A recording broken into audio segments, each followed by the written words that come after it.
Hi mga kaibigan! Welcome and welcome back to my YouTube channel. It's me, Mary Ann Bonbon. So ngayon pag-uusapan natin kung paano natin i-pin or i-unpin ang ating video sa TikTok or ina-upload natin na video sa TikTok.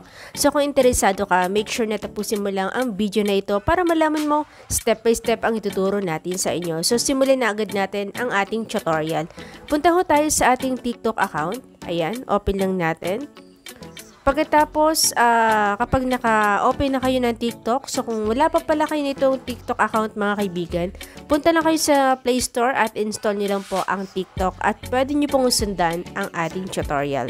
Okay, so punta ho tayo dito sa profile, click natin ang profile. Pag dito na ho tayo, mga kaibigan, so kung mapapansin natin, meron na tayo ditong nakapin na dalawang video.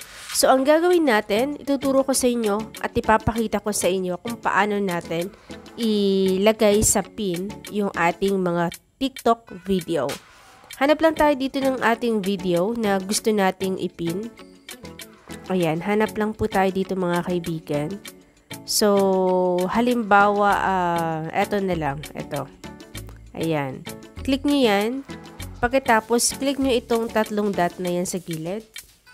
Pagka-click ninyo, mapapansin agad natin yan dito sa taas. Okay? So, ang gagawin natin, click natin to. Ayan. Pagka-click natin, balik ho tayo doon sa ating TikTok. Okay? So, refresh lang natin. So, kung mapapansin natin mga kaibigan, ito na po ang video na napin po natin.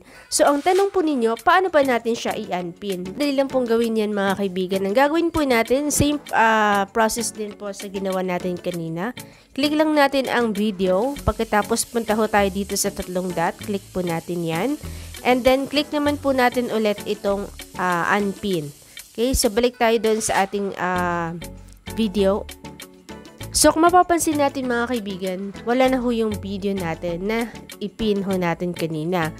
Okay, so sana ho mga kaibigan, meron po kayong natutunan sa ating tutorial. Kung nakatulong man, please don't forget to click the subscribe button, pati na rin po ang notification bell para lagi po kayong updated every time na may bago po akong upload. Thank you so much! See you on next vlog.